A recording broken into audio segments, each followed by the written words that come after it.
लोकसभा चुनाव और हाल ही में 13 सीटों पर उपचुनाव के नतीजों के बाद उत्तर प्रदेश सरकार में अंदरूनी कलह सामने आ रही है। लखनऊ से दिल्ली तक बैठकों का दौर लगातार जारी है। कार्य समिति की बैठक के बाद उप मुख्यमंत्री केशव प्रसाद मौर्य के अचानक दिल्ली जाने से प्रदेश का सियासी पारा चढ़ गया है। इन सब के बीच उत्तर प्रदेश के पूर्व मुख्यमंत्री और समाजवादी पार्टी के राष्ट्रीय अध्यक्ष Akhilesh Yadav social media x पर लगातार एक्टिव दिख रहे हैं। इस आपसी कलह के बीच समाजवादी पार्टी के राष्ट्रीय अध्यक्ष अखिलेश यादव ने एक्स पर पोस्ट करते हुए लिखा है, मॉनसून ऑफर 100 लाओ सरकार बनाओ। जिसके बाद से बीजेपी खेमे में थोड़ी बहुत हलचल होना लाजमी है। तो वही एक और एक्स पोस्ट में बिना किसी का नाम लिए उन्होंने लिखा है, लौट के बुद्धू घर को आए। साथ ही एक और पोस्ट में लिखा है, दिन पर दिन कमजोर होती भाजपा में टकराव और भटकाव का दौर शुरू हो गया है। भाजपा खेमों में बट गई है। भाजपा के एक नेता महोदय अपने ही शीर्ष नेतृत्व के दिए नारे को नकार रहे हैं। कोई मुख्यमंत्री जी कह रहे हैं कि बैकफुट पर जाने की जरूरत नहीं है, जो उछल कूद रहे हैं वो बैठा दिए जाएंगे।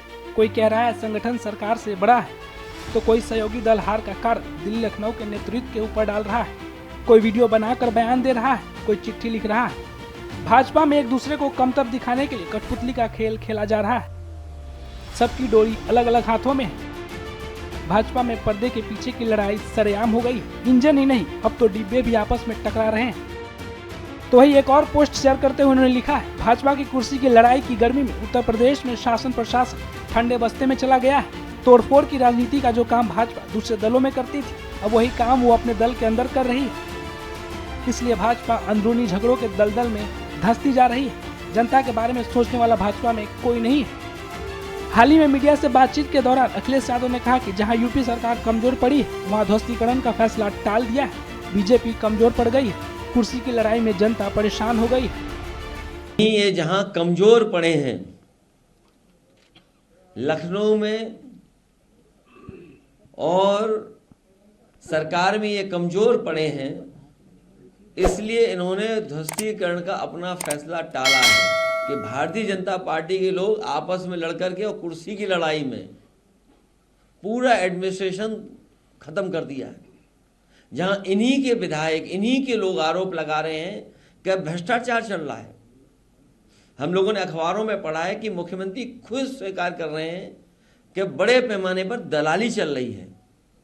जिस प्रदेश के मुख्यमंत्री खुद स्वीकार कर रहे हो कि दलाली हो रही हो और अखबारों में बड़ा बड़ा लिखा हो कि दलाली हो रही है, तो जनता जानती होगी कि कितनी दलाली हो रही है। भारतीय जनता पार्टी अपने हारे हुए लोगों के साथ खड़ा होना चाहती है या हारे हुए लोगों के साथ खड़ा होना चाहती है।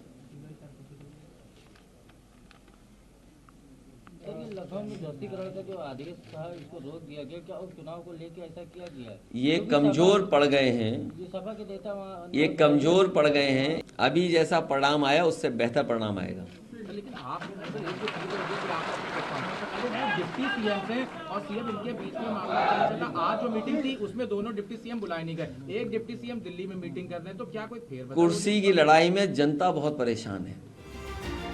जिस तरह से अखिलेश यादव अपने एक्स पोस्ट के जरिए यूपी की राजनीति में सनसनी मचा दी है और जिस तरह से यूपी बीजेपी के अध्यक्ष भूपेंद्र सिंह चौधरी, पीएम मोदी और सीएम योगी लगातार बैठक कर रहे हैं, इससे कयास लगाए जा रहे हैं कि यूपी की सियासत में जल्द ही बड़ा उलटफेर देखने को मिल सकता है।